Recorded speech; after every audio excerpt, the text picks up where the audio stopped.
Good afternoon, ladies and gentlemen.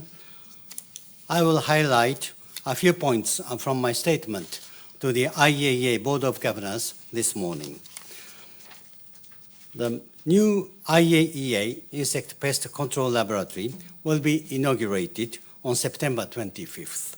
This is an important milestone in the modernization of our nuclear application laboratories in Cyberstorf. An equipment manufacturer, Varian Medical Systems, has agreed to provide a linear accelerator at no cost for use in our human health program for 10 years. This will significantly enhance the assistance we provide to member states in delivering safe and effective radiotherapy treatment for cancer. The IAEA Ministerial Conference on Nuclear Power in the 21st century will start on October 30th in Abu Dhabi. It will address many important issues relevant to the future of nuclear power, including climate change. Ladies and gentlemen, I reported to the board on the agency's work to verify and monitor Iran's implementation of its nuclear-related commitments under the JCPOA. We fulfill this important role in an impartial and objective manner and in line with the agency's standard safeguard practices. The nuclear-related commitments undertaken by Iran under the JCPOA are being implemented. We will continue to implement the additional protocol in Iran, including carrying out complementary accesses to sites and other locations, as we do in other countries with additional protocols.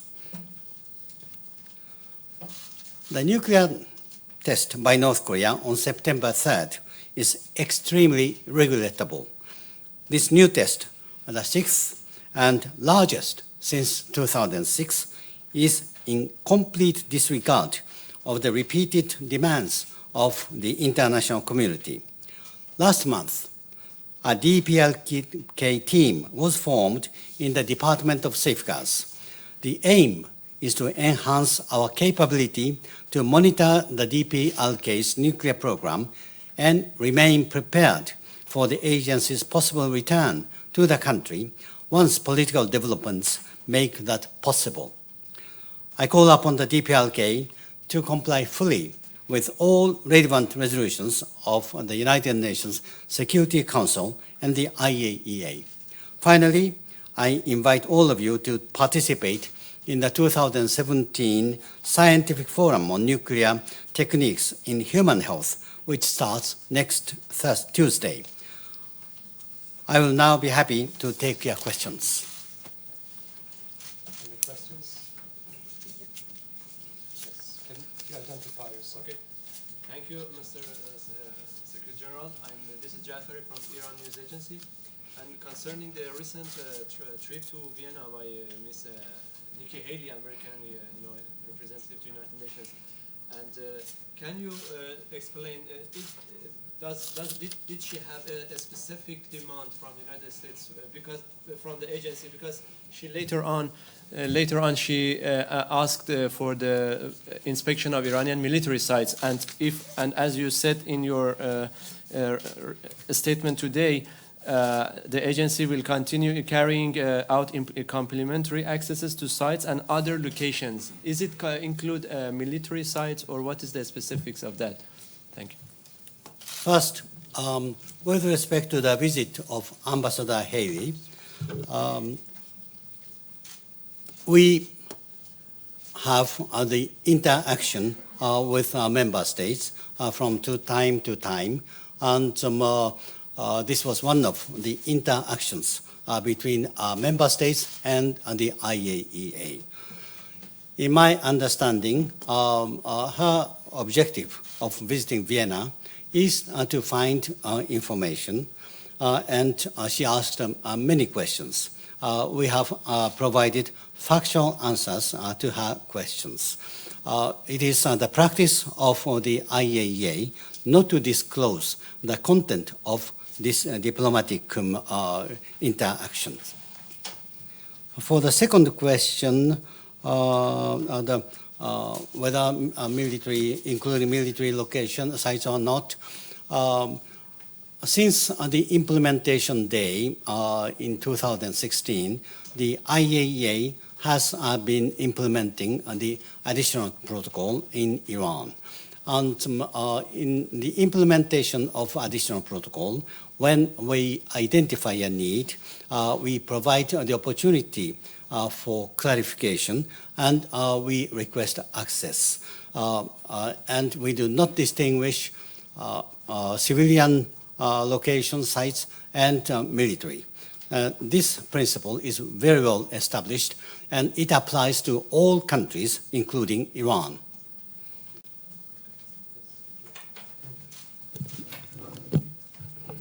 George Hahn, Associated Press.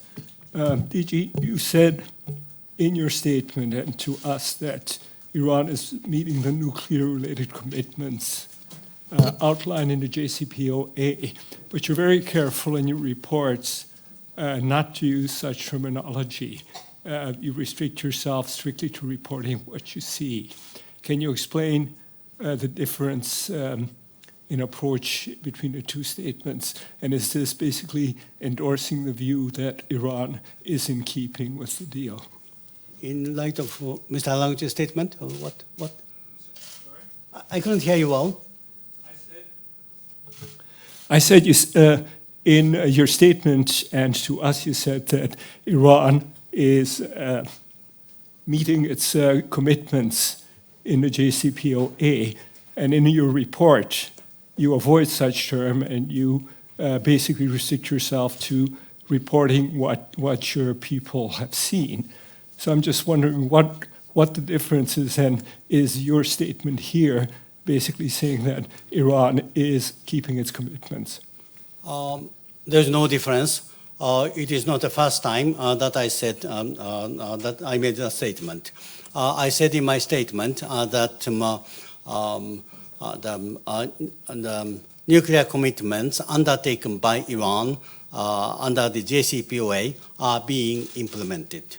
I said also in the past that JCPOA is being implemented, or the nuclear commitments undertaken by Iran has been implemented. So we are saying, I was saying the same thing.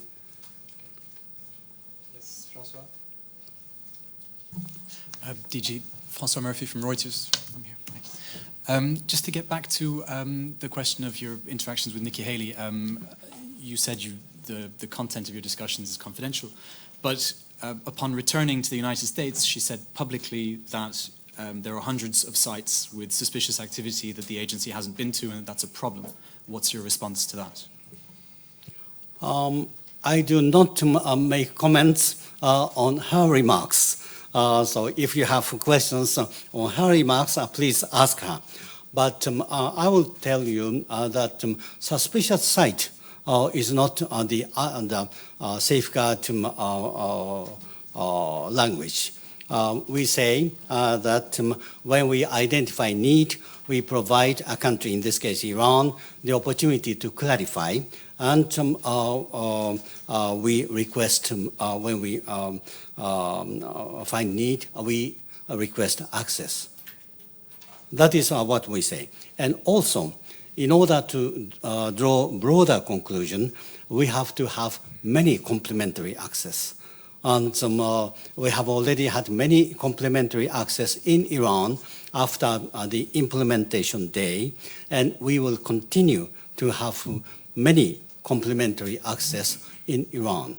This is the same to other countries. In case of Japan, in case of Germany, we have many complementary access under the additional protocol before we draw broader conclusion. That is the idea. That is a standard practice of the IAEA. Setsuko Inaki, Nippon Television. Just to follow up on that one, does that mean that IAEA at the moment does not find anything suspicious which requires access to the military site? That's question number 2. And then I just want to move on to the North Korea But perhaps you may want to answer this one first. I'm not saying whether any site is suspicious or not, because this is not the concept of the IAEA. We receive declaration from a country, this case Iran, we review it, and when we identify a need, we provide opportunity to clarify to Iran and then request access. This is the process. This process will continue. Already, we have had many access, and will continue to have access, and we do not distinguish civilian site and locations and military ones. I wanted, yeah. So on the North Korea, you mentioned in the last press conference about enhancing capability in a safeguard team, and now that in this report you reported that the new team is established. Can you go into a bit of a details, the size of the team, the purpose of the team, and what you're going to do with it, please? First, I have to tell you that based on the General Conference resolutions, the IAEA was requested to maintain the readiness to address the North Korean issues, nuclear issue. Therefore, we had a number of staff who were working on North Korean issue even before August. But in light of the recent development, I found a need to strengthen it. So in August, I established a North Korean team to enhance our capability to monitor the North Korean nuclear program and update our readiness and increase our readiness. You asked the size of the team, and those people, I mean several staff who were working before would join this new team. On top of that, a few staff will join this team. We had several staff plus a few. So is that more than 10? Well, less than 10, maybe, but it is difficult to say how many, because some of them work for this team, but they also have other jobs. So I prefer not to say how many, but you mentioned this, and some not too different. The reality is not too far from that. And what is the function? We have two objectives. One is to enhance our capability to monitor the North Korean program. Another is to increase our readiness to be backed to North Korea. In order to do that, we need to update and upgrade the training. We have to update the verification plan. We have to have the necessary technology and equipment. And these are the objectives of the new team, of North Korean team. Jonathan? Mr. Amano, Jonathan Tyrone with Bloomberg News. Last week in Slovenia, you talked only a couple of hours before Nikki Haley presented her public position in Washington. You said that the verification regime in Iran was amongst the best in the world, and that the JCPOA was a clear gain for verification. Just a couple of hours after that, she cast a lot of doubt over IAEA's ability to verify. First, can you be a little bit specific about what exactly the verification gains under the JCPOA are in Iran? And do you want to respond to some of this doubt that has emerged about the verification regime? First, I do not make comments on Ambassador Haley's position. I would rather explain our activities and our capabilities. Before the JCPOA, we were implementing the comprehensive safeguard agreement, but not fully. a part of that was not implemented, which is the amended modified code 3.1 to inform the agency of the future plans. Now it is fully implemented. Additional protocol was not implemented. It is now being implemented. And there are transparency measures. Iran has accepted restrictions, and these are implemented. That is why I say that verification regime in Iran is the most robust regime which is currently existing. We have increased the inspection days in Iran. We have increased the staff number, inspectors I mean, to be deployed in Iran, and the number of images have increased. So from a verification point of view, this is a clear, significant gain. Any other questions? Mr. George. Mr. Amano, just to get back to my original question, without getting into how many times you've said before that Iran is implementing the deal, are you lining up behind those who say that Iran is implementing all aspects of the agreement and against those who say that Iran is not implementing all aspects? I have not used any adjective. I didn't say all, I did not say fully, I did not say broadly. What I said is the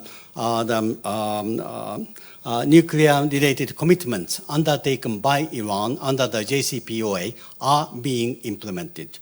And if and when it comes to the question of compliance and non-compliance, it is not the IAEA who pass judgment, because IAEA is not a member of the JCPOA in any agreement. And the one who can interpret, who can pass on judgment on compliance is the party to the agreement. And IAEA's task is to monitor and verify, but not to pass the judgment on compliance and non-compliance. Shadia Nasrallah from Reuters News Agency. I have a question with regard to military sites. I understand that you're not going to tell us where your complementary access have been, but given the statements made by member states, which I understand, again, you cannot comment on specifically, have you been to a military site as part of your visits to Iran? And secondly, you say the number of the complementary accesses has increased. Can you give us any indication? Have you had the most out of any countries that you visit in Iran? And how many roughly have you had, say, in the past 12 months? Or in any time frame you can give us a number for? Thank you.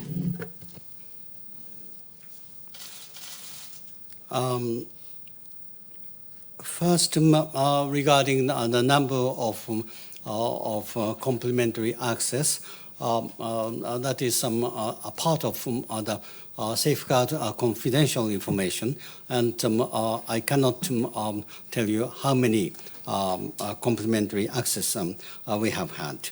But I can tell you that we have had many complementary access, and that we have had access to locations more frequently than many other countries with extensive nuclear programs. And the first, the military site access? Have you been to military Oh, yes, yes. What I can say for now is that we have had many complementary access since the implementation day in 2016, and the verification activities under additional protocol are ongoing, and we will implement the additional protocol in the same manner as to other countries. It means that we do not have this distinction between military and civilian sites and locations. For now, I cannot say more. Apologies, just a clarification of language. When you say you've visited more frequently than countries with other countries with significant... With other countries with large nuclear programs. So I understand correctly that there's no other country that you've visited more under complementary access arrangements? No. You are asking about the number. Yes. You are asking about the number of complementary access, and I said that I cannot tell how many complementary access the agency had, but the frequency is more than in case of other countries with extensive nuclear programs. Thank you. Am I clear? I'm not talking about whether it is civilian or military. I Yes, cannot understood. tell how many, but very many compared to other countries, more than many big countries. Okay, thank you. Simon? Simon Study at AFP. In the view of the many complementary access visits that you've had, can you give us an update of how long you expect until you're going to come out with a broader conclusion on Iran's nuclear activity? This is a very difficult question, and I cannot tell you how many years, but it will take years, and it will take long, and that is what I can say. And we do not have the plan by when we draw a broader conclusion. It will take many years. And secondly, if I may, these complementary access visits, have they been on the basis of information that you've related to activities you believe are taking place in Iran since the JCPOA took place, or were they related to activities predating that? The mechanism of the complementary access is that under the additional protocol, we receive the declaration, we review it, and when we identify a need, we provide the opportunity to clarify, and we request access. So before, we didn't have the additional protocol, so it is only after the start of the implementation of additional protocol by Iran. Comprehensive access is the concept related to the implementation of the additional protocol. We'll take one more question. Albert Otti, DPA, German Press Agency. So do you have the feeling that all the governments of the countries that have agreed to the JCPOA fully understand its terms and how you conduct your inspections in Iran in terms of the access issues that we just discussed? We are very happy to share the information. And just recently, we have conducted a seminar to share the information on safeguard. And we will continue to have such meetings to inform our activities. Thank you very much. And we have to go back to the board. Thank you very much for coming. Thank you very much.